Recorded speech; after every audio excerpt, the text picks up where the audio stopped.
doing today, parents? Happy Monday. It is the beginning of our week, and we started off continuing with lesson 7. Today we did lesson 7, session 3, and we have one more lesson in session 7, which is going to be tomorrow, and then on Wednesday will be a review for the quiz on Thursday. So be looking out for that review because I'm going to send it home. We're going to do it together as, we're going to do it together as a study guide. So I'm going to do it with them in class, and they're going to take it home, and then you can review it with them that night to prepare for the quiz on Thursday. Just a little heads up for the raffle. Thank you so much to everybody who participated and sent in your names.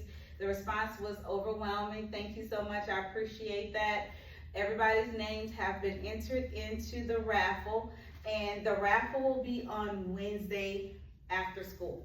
I'm going to post it on YouTube, so be looking out for that. I also have a special thing that I'm going to give away, so make sure you pay attention to that on this Wednesday. Okay, so we're going to go ahead and get started into the homework today. Homework was on page 169. So on page 169, we started multiplying today with our 8s. On Thursday and Friday, we were with 7s. Today, we're working with our 8s. Remember, this entire lesson 7 is 7, 8, and 9. But the numbers that you should know already is 0, 1, 2, 3, 4, 5, 6, and 10. And then the lesson for lesson 7 is going to cover 7, 8, and 9. So make sure you are practicing 7, 8, and 9, but also keep practicing the other numbers. I gave a skip counting exercise on Friday, and the kids did really, really well. So that lets me know that they are practicing that skip counting. Good job, parents, and good job, students. So let's go ahead and jump into the homework. So it says for number 1, Tony has 6 boxes of toy cars. Each box has 8 cars in it. So Tony has some cars. He has 6 boxes of toy cars, and each box has 8 cars in it. So if I was to write the multiplication equation for this, first, let me go step by step because I'm just jumping right on in. Let me look at number 1. Number 1 might be asking me to do that thing. So number 1 says, write a multiplication equation for this story, okay? Ms. Newman was getting ready to just jump right on in. So if I look at the 6 boxes, that's your groups. That's how many groups he has. He has 6 boxes. And then you have each box has a car, so that's the amount in each box. So when you see that keyword each, I like to call that a keyword because each tells us that's how much is in one box. So that tells me that's my size. So when I write a multiplication sentence using groups and size, I know we haven't done that in a while because mostly the lessons have been focusing on the arrays, which is our rows and columns. Well, equal groups is still a part of multiplication. So the first blank in your multiplication expression is going to be for your groups. And the second blank is going to be the size of each group. So this may bring back some memory to you guys from when we were doing equal groups. Okay, so if I look back at my story, he had 6 boxes. That's my groups. So the first number is going to be 6. Then they told me each box, that means each means 1. One box has 8 cars in it. So that's the size of each box. So my size is 8. Okay, so that's all you had to do for number 1. Let's move on for number 2. Number 2 says to help you find 6 times 8, you might break apart the 8 into 5 and 3. So now we're looking at our multiplication sentence. We have 6 times 8, and now they're telling us, hey, I want you to break it apart. But the number are the factor, because I like to use my vocabulary words, factors. Factors are the numbers that we're multiplying. 6 and 8 are our factors. The factors that they would like us to use is going to be 8. So they want us to break apart the 8, and they told us what numbers. Usually we have to kind of pick our own numbers. We want to break it up into. Well, this time they told us you might break apart the 8 into 5 and 3. So this 8 is going to be broken apart into 5 and 3. All right. So now it says write 2 multiplication equations this would give you. Okay, so of course, you know, Miss Newman loves a drawing, because I think that when you can draw it and see it, you understand it better. Sometimes just looking at numbers, you don't quite see the picture. But if you draw the picture, you see the picture. You get that? So let's go ahead and draw the picture. So I have 6 times 8. That's going to tell me I'm going to have 6 rows with 8 in each row, or 8 columns. So I'm going to draw an array.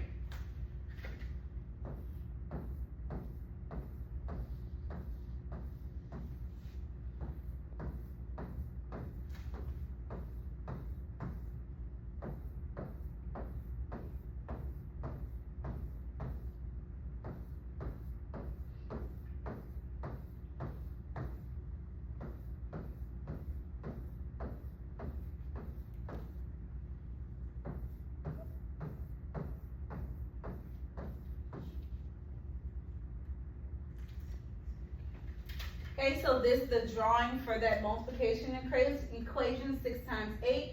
So the 6 means the rows, 1, 2, 3, 4, 5, 6.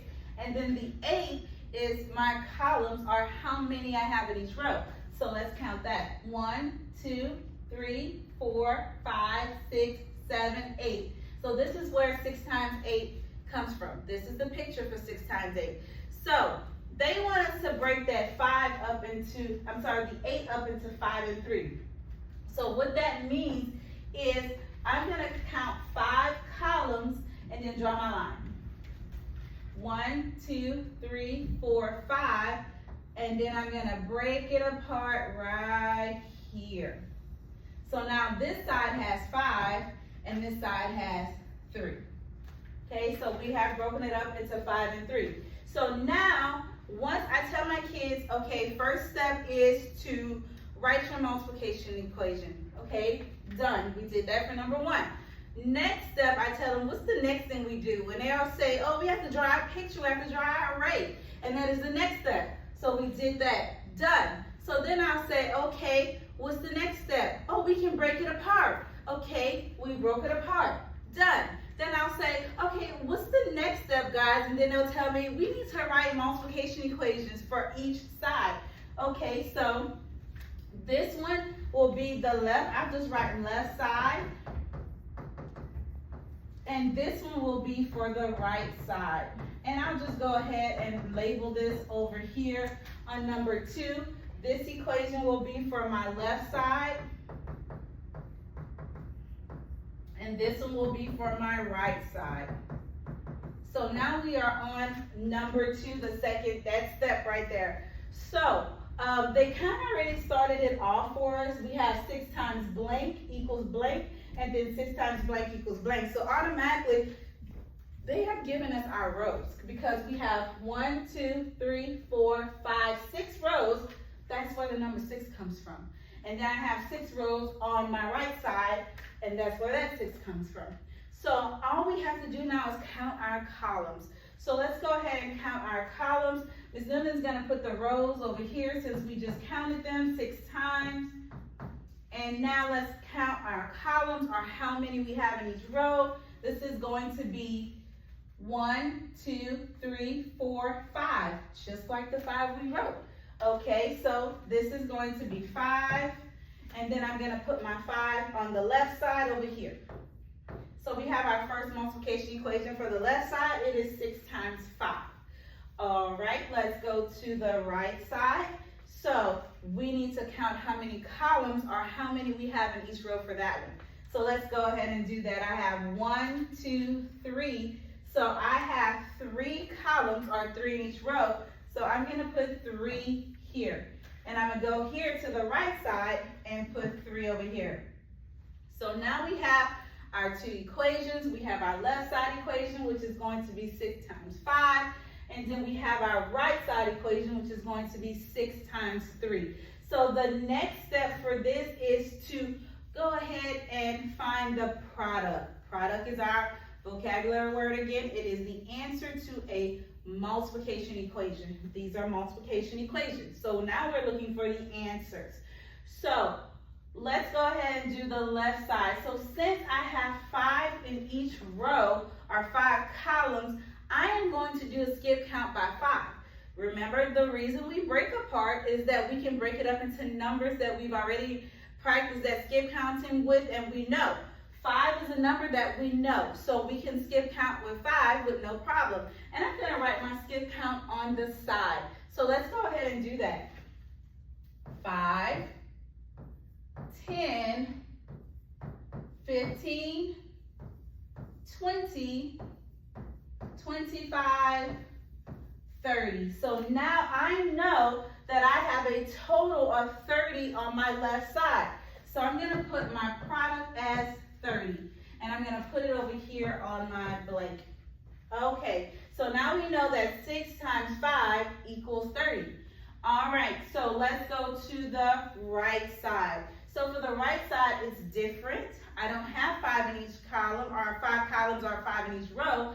I have 3. So that means I can't skip count by 5s, but because there are 3, I'm going to skip count by 3. But remember, we have been practicing those 3s already, so we should be masters of that count. So 3 should be no problem for us.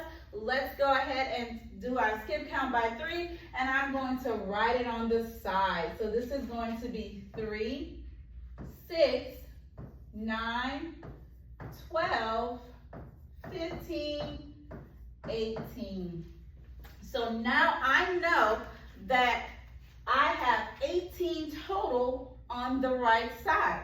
So I'm going to put that here.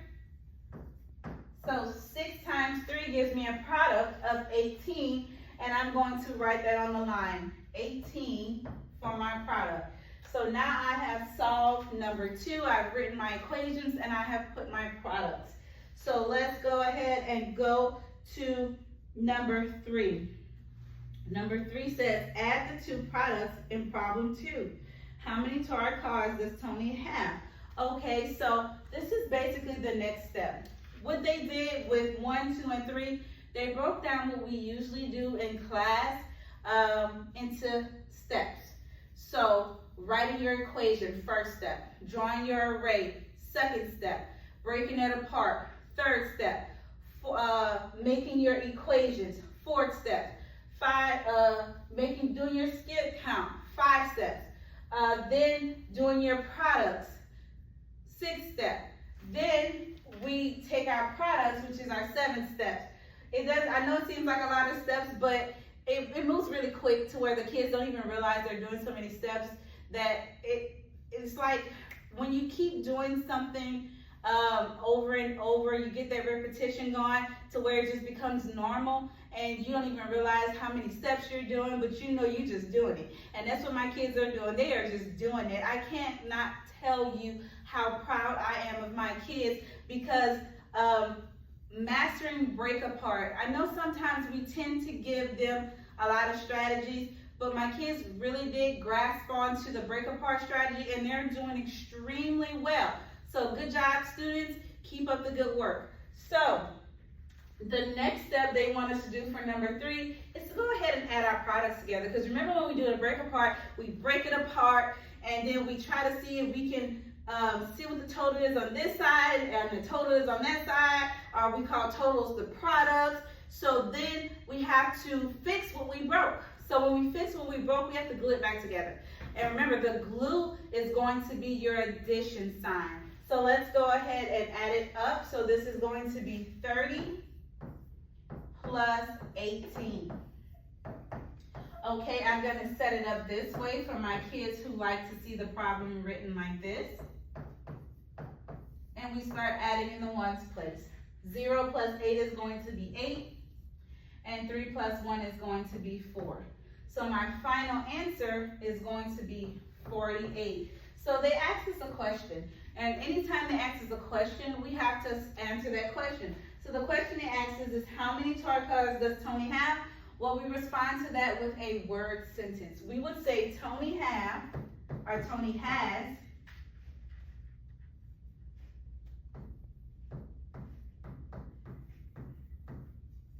48 toy cars. All right, and that is problems 1 through 3. We are going to go ahead and go to the next part, which is on page 170. And then for 170, they say use the array to the right to solve problems 4 through 6. So again, we're gonna be 1, 2, and 3 was all together for the same problem. And then on the next page, we have 4, 5, and 6. That is all going to be a part of the same problem. So let's go ahead and go to that. All right, so Ms. Emma went ahead and wrote it already, so we're not waiting. So for number 4, it says Armando drew the array to solve a problem. What multiplication problem is he trying to solve?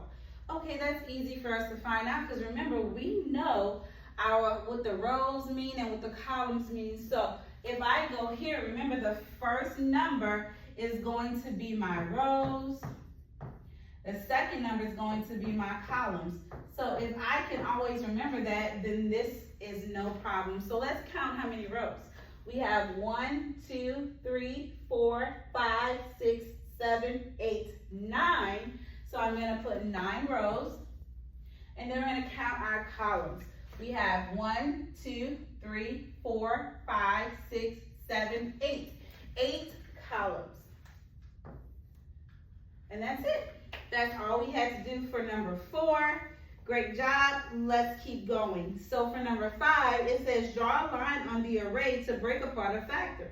Explain how you use the simpler problems to solve the problem. So let's go ahead and break this apart. So I'm going to break apart the 8.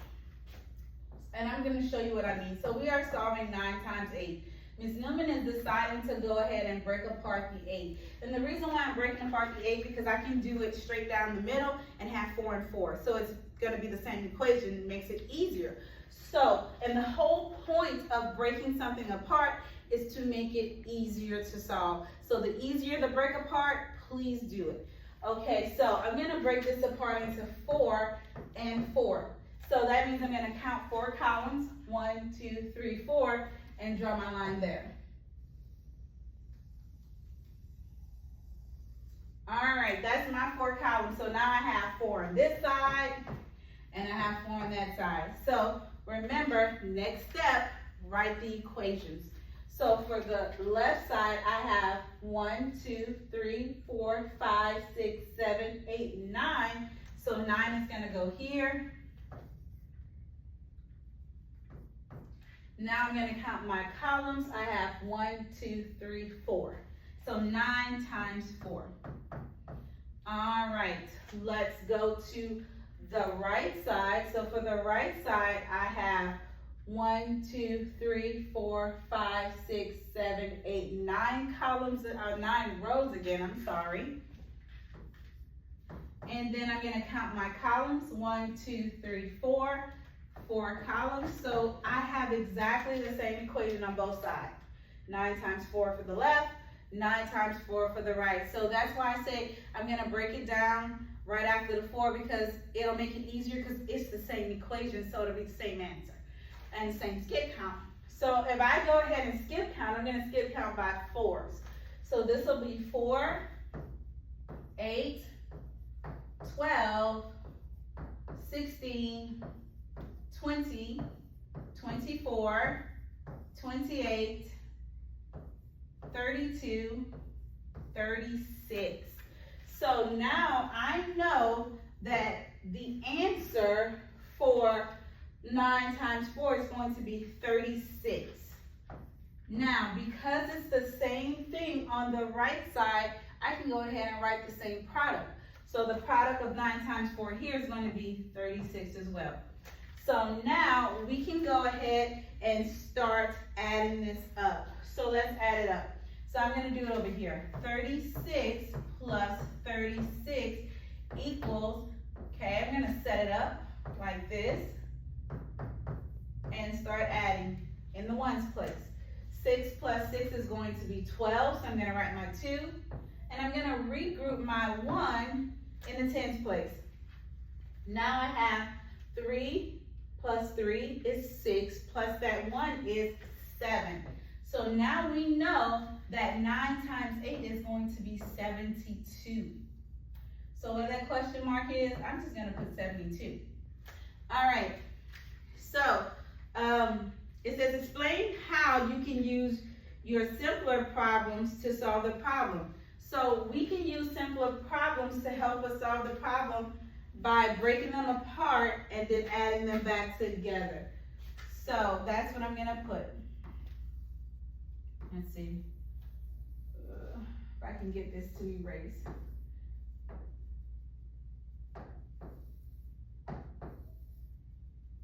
There we go. Okay. Move my 6 down, give me some room. So I'm gonna put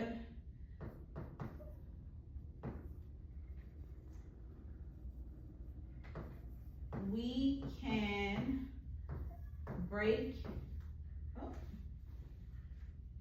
I think Ms. Newman badge might have hit the back sign. Let's see. Nope. Okay, let's try it again. Don't know what happened there, but I'll rewrite it. We can break apart into simpler facts and add the products together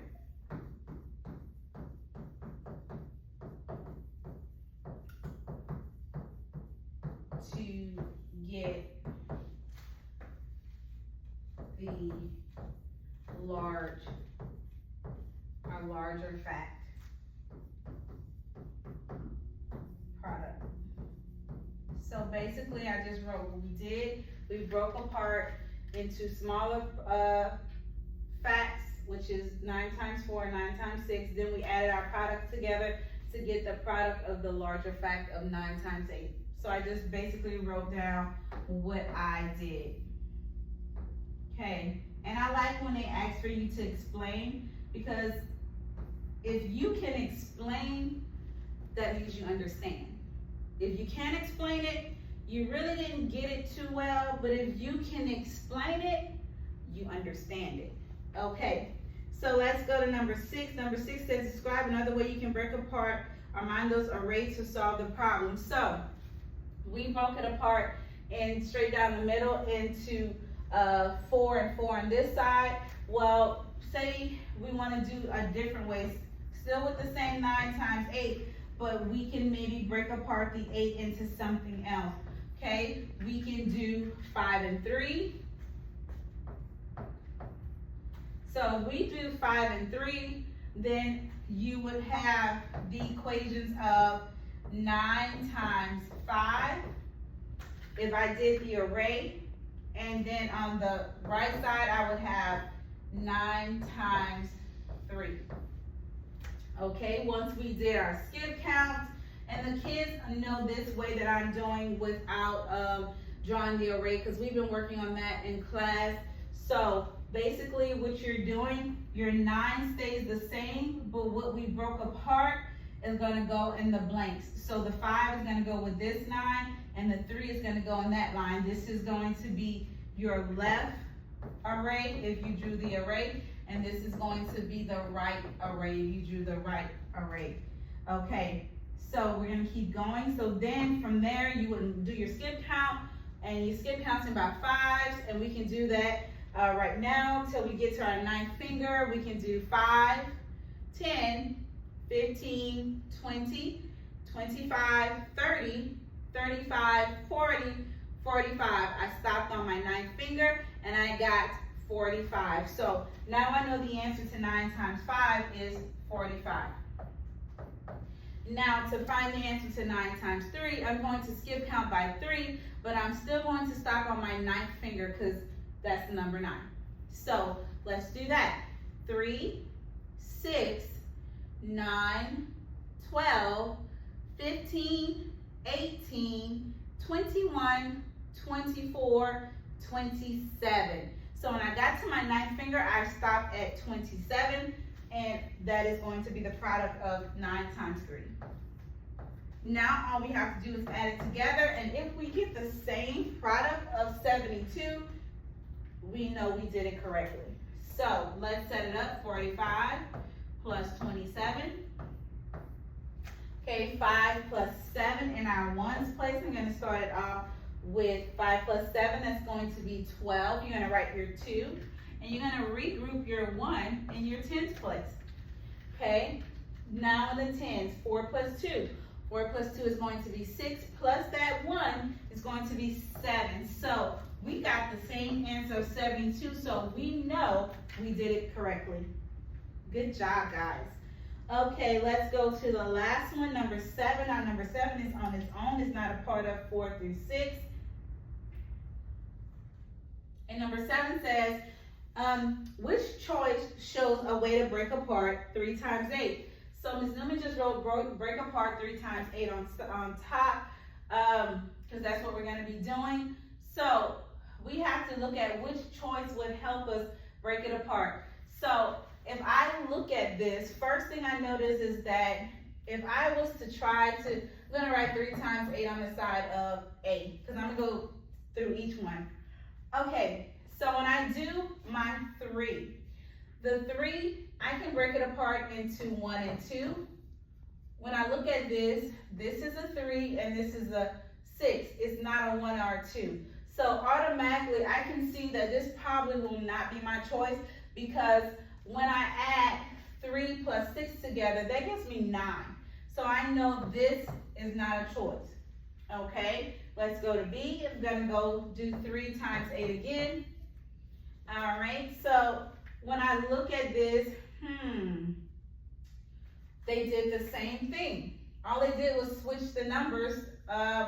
The 6 went to this side and the 2 went to this side. So automatically I can see again, this will not be my choice, because 3 plus 6 is 9. It should add up to be 3. Okay, let's go to C. I'm going to write 3 times 8 again. Okay, when I look at this, once again, I have 3 and 4. Well, 3 plus 4, when I add that together, it gives me 7. But my number is supposed to be 3. So that would not be a choice again. Let's go to D. I'm going to do 3 times 8 again. So when I look at this, the 3 stayed the same. So that means 3 did not get, they did not break 3 apart. So far that's correct, because it didn't break apart. But it looks like they might have broken apart the 8. So this is a 6, so I'm going to put 6 here, and then this is a 2. Well, if I add 6 plus 2, it is going to give me 8. So I think, better yet, I know, because we're building math confidence, I know that D would be my correct choice. And that is the answer for number 7, and that is the last problem for homework. Okay, so guys, make sure you are practicing your skip counting, because remember, if you can skip count, you can multiply. On tomorrow, like I said, it'll be the last lesson, not the last lesson, but kind of the last session in lesson 7, because on Wednesday it's going to be more of a review. So be looking out for homework again on tomorrow, parents, and then after that you just have to study for the test on Thursday. Again, thank you so much, parents, for sending me those keywords. I had a blast looking at your responses. Really made my weekend looking at some of those, and the kids were commenting on the YouTube video. And I like to interact with my kids, so that made me laugh. Some of them was like, "Hi, Miss Newman, it's me," and it was so funny. But I love stuff like that. But again, thank you so much. Thank you, parents. Thank you, students. Keep watching the videos. If there's anything you need, send me comments, send me messages, and I'll be more than happy to try help you out with whatever you need. That is it for today. Have a great rest of your day, and I will see you tomorrow. Bye.